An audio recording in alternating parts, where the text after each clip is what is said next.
Hey, everybody, it's your friendly neighborhood super Negro, Anthony Sterling, right here with a brand new movie review. And this time I'm going with viewer's choice. And man, did I get a lot of requests to do this here film. So I listened and I'm doing it. And the movie is Coming to America with a 2, not T-O. Get it? Got it? Good. The sequel to the 1988 hit comedy Coming to America, starring Eddie Murphy, Arsenio Hall, James Earl Jones, Jermaine Fowler, Leslie Jones, why am I doing numbers? Wesley Snipes, Tracy Morgan, John Amos, Sherry Headley, and a host of cameos. On the 30th anniversary of his marriage to Lisa, Akeem learns that he has a long lost son in the United States and must return to America to meet his unexpected heir and build a relationship with his son. I'm going to split this up into what's good about Coming to America and what's bad about Coming to America. So I guess we should start with the good first, right? All right. The good, the cast. They brought back damn near everybody from the original film. It was actually really cool to see John Amos back as Cleo McDowell. Louis Anderson. They found Louis Anderson. And trust me, Louis Anderson was never missing. If you watch Baskets, you'll see why. But it was great to see him back. James Earl Jones as the great King Jaffe Joffer. Give this man his flowers while he is still on this planet. He was funny. He was vicious. He was savage. He was petty. He was perfect. And he wasn't in the movie very long. And you'll see why if you decide to watch this film. It was also really cool to see the Mighty Sharp barbershop in Queens.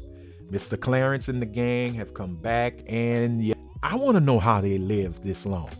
Like, in all honesty, how did the Mighty Shop stay around and Mr. Clarence is still there, along with everybody else? That's good genes. That's some really good genes. They made a deal with the devil. I don't know. Whichever way, they still alive. They're still in the barbershop. And those moments were actually pretty funny. Wesley Snipes as General Easy, hilarious. I really hope he does more comedies now. People want to see him back as Blade. But if you've seen Dolomite Is My Name and him portraying Derville Martin, he brings that hilarity into his part as General Easy. So, yeah, I would like to see some more comedy from Wesley Snipes. What can you say about Leslie Jones? She's just funny. That's it. That's all. End of it. No debate. Leslie Jones is funny. Tracy Morgan is Tracy Morgan. No matter what character he plays, he's Tracy Morgan. If he was called to be in the greatest story ever told and was playing the role of Jesus Christ, it's Tracy Morgan. You know, that's it. He is God's only begotten son, Tracy Morgan. And Jermaine Fowler as Akeem's son Lavelle, I thought he did a really great job portraying that character. He's funny. He can be dramatic. I mean, what more do you need? Put him in more stuff, please, Hollywood. Put Jermaine Fowler in more things. Little quick thing. I do give him props for completing, I would like to say, the Trading Places storyline with the Dukes. If you've seen the original, or if you've seen Trading Places, you know how that movie ends. And then in the original Coming to America, you saw where the Dukes ended up. Well, now we see what happens with their legacy. And I thought that worked. That worked. I will say one great thing about this movie. The costumes. Oh my goodness. Ruth E. Carter. If y'all don't know who Ruth E. Carter is, look, man, I'll give you a little bit of time and tell you who she is. She's an amazing costume designer. She has done costuming for Spike Lee films. She's gotten an Oscar for Black Panther. Yeah, that's Ruth E. Carter.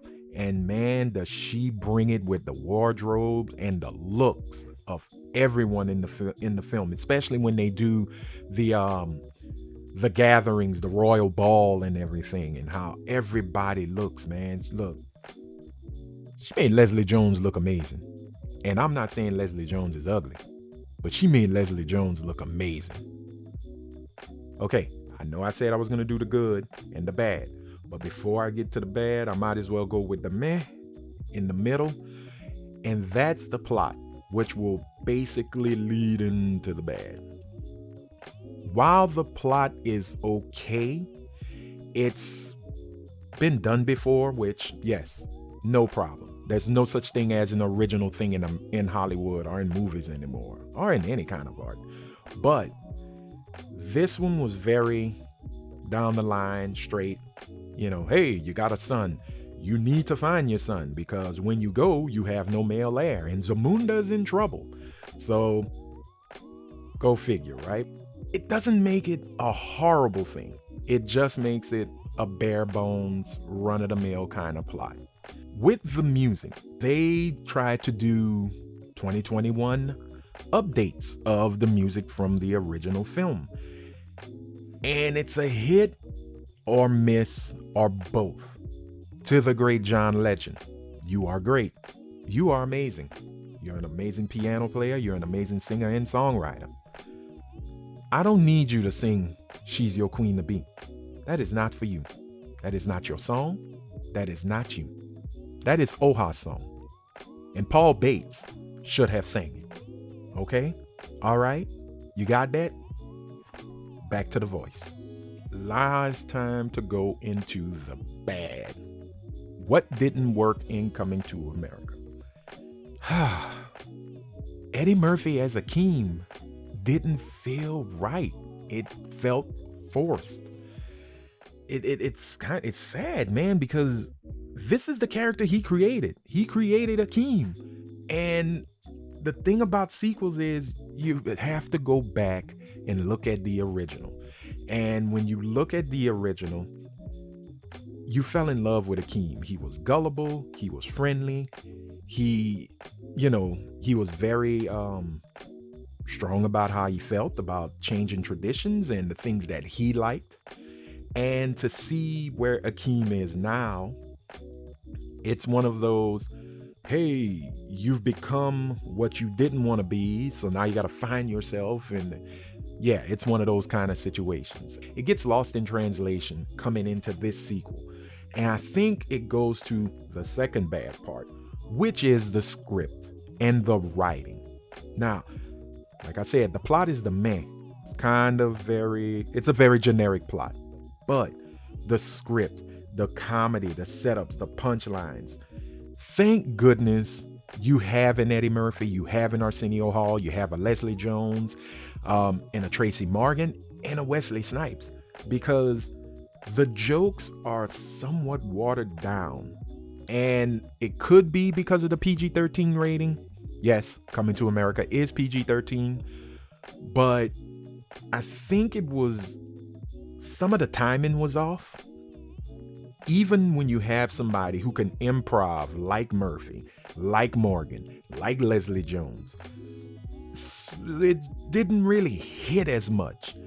And a lot of the jokes were supposed to be for nostalgia's sake, and not every time in a sequel you have to always go back to what made the first movie great. The sequel can be just as good, if not better. Empire Strikes Back, right? Or you can have a Matrix Revolutions or a Matrix Reloaded. Ugh. Thank goodness you do have these comedians who know how to do their thing, and it helps it out a little bit, but it starts to trudge along and you're kind of like, okay, let's move on to the next thing. Oh, okay. All right, I see why you did that. You're trying to bring back some of the goodness of the original. One thing I always had a gripe with in the first one, they didn't really bring it in the second one. I wanted to see more of Zamunda, and I know the first one was about a prince going to America to find his wife, but now you're in Zamunda.